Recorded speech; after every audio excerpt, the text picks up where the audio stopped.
आज भी हम लोग का मार्केट में गिरावट हुआ और ये गिरावट देखिए कंटिन्यू चल रहा है। यहाँ पे अगर देखें आज का बात है, निफ्टी यहाँ पे कितना पॉइंट पिछला 102 पॉइंट। मॉर्निंग में देखिए यहाँ पे निफ्टी ठीक ठाक कारोबार कर रहा था, फिर थोड़ा देर बाद यहाँ पे निफ्टी फिसलता हुआ नजर आया। हालांकि लास्ट मोमेंट में रिकवरी भी किया लेकिन उतना ज़्यादा नहीं। एंड ऑफ द डे जो है आपका नेगेटिव में ही क्लोज करके गया। आखिर ये सब क्यों हो रहा है, क्यों मार्केट इतना ज़्यादा करेक्शन हो रहा है, क्यों इतना ज़्यादा गिर रहा है? अभी देखिए बात करें तो ट्रेड वार, जो ट्रेड वार चल रहा है, जो ट्रम्प जी है वो ट्रेड वार शुरू कर दिए। तो जिसके चक्कर में क्या है कि मार्केट देखिए, हर एक मार्केट ग्लोबली देखा जाए तो सब में गिरावट हो रहा है। अभी अगर हम लोग का इंडेक्स का बात करें, यहाँ पे सिर्फ स्मॉल कैप का इंडेक्स का बात करें यहाँ पे, तो देखिए 3.5% का गिरावट। अब सोचिए कोई अगर इंडेक्स में इतना बड़ा गिरावट होता है तो वो इंडेक्स का जितना भी स्टॉक है वो सब में कितना करेक्शन होगा। मतलब इंडेक्स अगर 3.5-4% गिरावट होता है तो स्टॉक में कम से कम 7-8% गिरावट होना वहाँ पे लाजमी है। और जिसका पोर्टफोलियो में देखिए स्मॉल कैप और लार्ज कैप तो छोड़ दीजिए, स्मॉल कैप और मिड कैप वाले जो भी जितने भी स्टॉक हैं तो सबका पोर्टफोलियो आज का डेट में बर्बाद है। मतलब किसी का अगर मान लीजिए पोर्टफोलियो में स्मॉल कैप और मिड कैप ही कंपनी से रखा हुआ है तो उसका पोर्टफोलियो आज का डेट में 50% से ज़्यादा जो है डाउन मिलेगा आपको। अब देखिए मिड कैप में भी कितना का गिरावट हो गया, करीब 2.5% का। ये इंडेक्स का बात कर रहा हूँ, ये कोई पर्टिकुलर स्टॉक का बात नहीं है, ये सिर्फ इंडेक्स का बात है। इंडेक्स में ही देखिए यहाँ पे स्मॉल कैप में हो गया आपका 3.5% का गिरावट और मिड कैप में हो गया आपका 2.5% के लगभग गिरावट। तो इंडेक्स इतना ज़्यादा गिर रहे हैं तो भैया कंपनी भी गिरेगा और पोर्टफोलियो भी आपका गिरना लाजमी है। तो पोर्टफोलियो के लेकर आप उतना टेंशन मत लीजिए।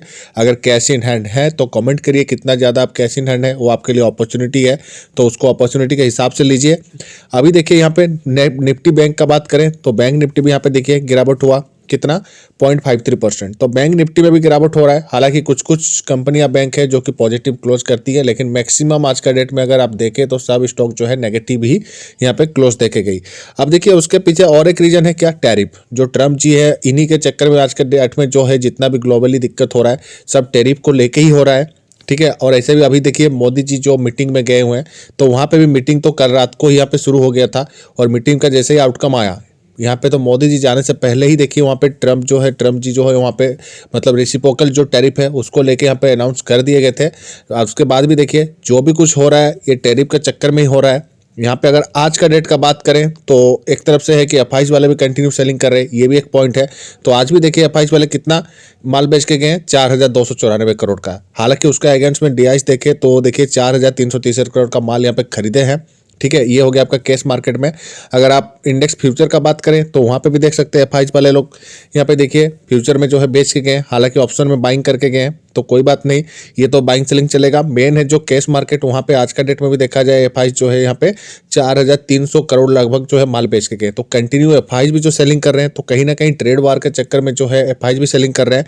और अभी देखिए इंडियन रुपीज़ जिस हिसाब से गिर रहा है डॉलर के मुकाबले तो वो भी एक रीजन है। तो वो लोग अपना कंट्री में जो है शिफ्ट होना चाहते हैं क्योंकि अभी अमेरिका मार्केट जो है उसको ग्रोथ और अपॉर्चुनिटी वहाँ पे ज़्यादा है। तो जाहिर सी बात है कि वो हम लोग का मार्केट से निकल के अपना मार्केट में इन्वेस्ट करना चाहेंगे। अब देखिए और एक बात जो था अभी पॉइंट आया था सामने, वो क्या था, Donald Trump impose reciprocal tariffs.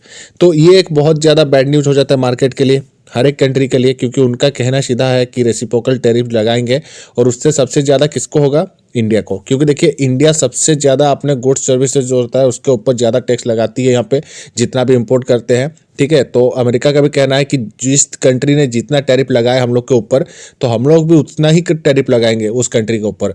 अब जैसे मान लीजिए अमेरिका का कोई प्रोडक्ट है इंडिया में बेचने आ रहे हैं तो कितना उन्होंने कहा है ट्रम्प जी का, तो 20-30-70% तक भी हम लोग जो है टैरिफ लगाते हैं। तो उसका एग्जाम्पल में उन्होंने कहा कि जैसे कार है, मान लीजिए कोई कार है अमेरिका का कंपनी बेचना चाहता है इंडिया में तो वहाँ पे इंडियन गवर्नमेंट क्या करती है कि 70% टैक्स लगा देती है, सीधा सा बात है। तो उन्होंने कहा कि ये इम्पॉसिबल है कि अमेरिका वाला जो कंपनी है वो कार जाके इंडिया में बेचे, ये टोटली इम्पॉसिबल हो जाता है क्योंकि आप 70% वहाँ पे जो है टैक्स लगाते हैं। तो उनका भी वही कहना है कि अगर जो कंपनी जिस हिसाब से टैरिफ लगाएगा हम भी उसका प्रोडक्ट के ऊपर उतना ही टैरिफ लगाएंगे, उसको रेसिप्रोकल टैरिफ बोलते हैं, और वो लागू कर देंगे। हालांकि अभी इसका कोई अनाउंसमेंट हुआ नहीं है तो उम्मीद किया जा रहा है कि देखिए उनका कहना है कि अप्रैल से हो सकता है लागू हो। अभी भी जो है 1.5 महीना बचा हुआ है लेकिन कुछ बोलना नहीं है, हो सकता है ये 1 महीना बाद या फिर 1 सप्ताह बाद ही इसको जो है इम्प्लीमेंट कर दें। तो इम्प्लीमेंट जब करेंगे तब का तब देखा जाएगा। फिलहाल के लिए तो थोड़ा सा राहत वाली बात है। तो मोदी जी भी गए हैं, अब पता नहीं मीटिंग में क्या हो रहा है, आउटकम पूरा आएगा तो दूसरा वीडियो में भी मिलेंगे। ये वीडियो अगर आपको इन्फॉर्मेटिव लगा होगा तो वीडियो को लाइक कर दीजिए, चैनल में नए हैं तो चैनल में सब्सक्राइब कर दीजिए। मिलते हैं नेक्स्ट वीडियो में, तब तक के लिए थैंक यू।